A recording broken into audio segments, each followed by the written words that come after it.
Hello and welcome to this 5-minute overview of Electoral Barrage. Here we have the 12 characters. I'm going to pick one of the characters. Each character has an asymmetric ability. Then, it's an area control worker placement game. You can see pink has 2 and orange has 2 to start with. We decide who goes first. Let's say pink. Pink indicates on the round. You start with 2 staffers. Pink reaches and places a staffer, let's say Utah. Pink then rolls a die. You can see the die rolling odds, 2 through 6, so don't roll a 1, and pink won it. Therefore, pink indicates area of control. Pink now has 6 victory points indicated by the Electoral College numbers. Now it's orange's turn. Orange decides to go here. Orange has a little bit more difficult of a roll.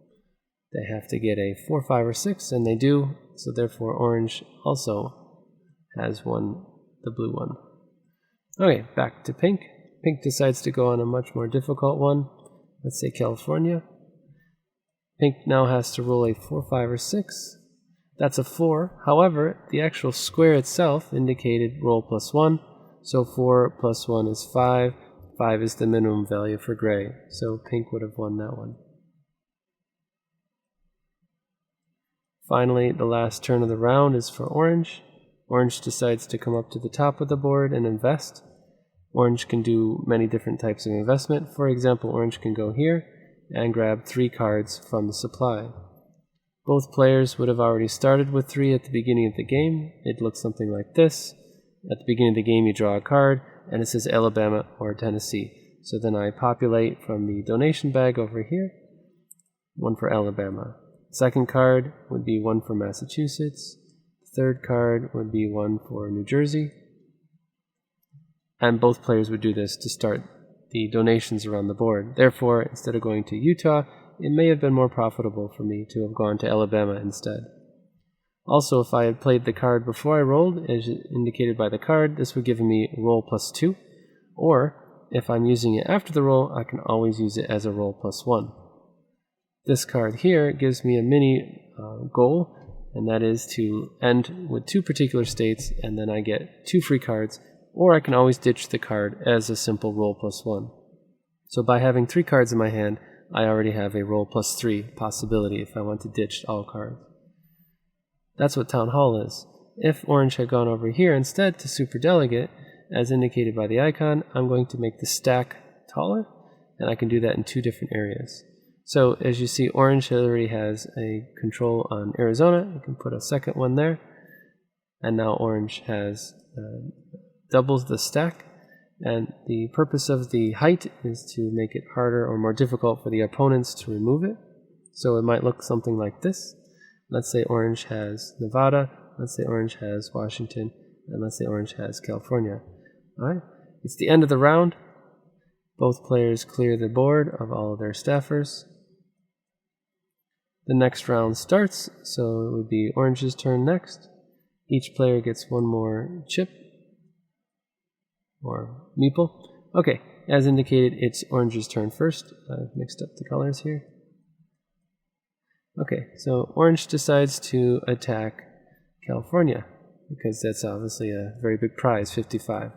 So it's the same rolling odds, so orange has to roll a 5 or a 6. However, they are in the 1 spot, so they only need a 4, 5, or 6. So they roll, and let's say they get a 4, then orange would be able to remove this chip off the board and vacate it. Now on a future turn, someone could go there and win it back. But if orange decided to have invested before they attacked, as indicated here by spending -3 donation money for the attack ad, then not just a removal, but also a replacement option. So let's say orange had some money. 1 is not enough. There. They could spend all 3 of this into the supply. And now when they roll, and they gotta hope they get it. Let's say it was a 4. Now they've won it. Now, in addition to removing it, they also replace it. So that's the advantage of an attack ad. You can do 2 for the price of 1. Instead of just removing, which is the normal odds in, is the normal odds out. By upgrading it to an attack ad, you can replace in the same action. But if I had invested up here in the height differential, and let's say Pink had done that because pink is very fearful of losing that spot because it's so precious. Then go over here, makes the height a stack of 2. Now when orange attacks and spends the money and gets the right die roll, orange would be able to move 2 off instead of just 1 and replace, and now the spot is vacated. The tiebreakers for a state are first of all area of control.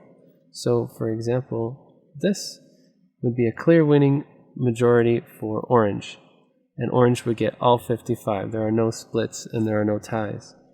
If somehow they ended up in the same landmass, equal proportions, then already the superdelegates would have broken the tie.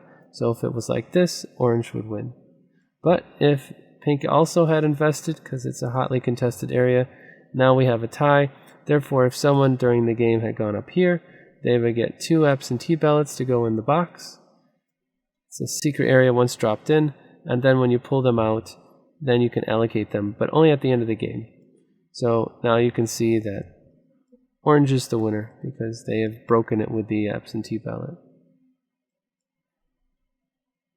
And that's the basic mechanics in Electoral Barrage. There is a debate, I'll cover that later, but thanks so much for watching.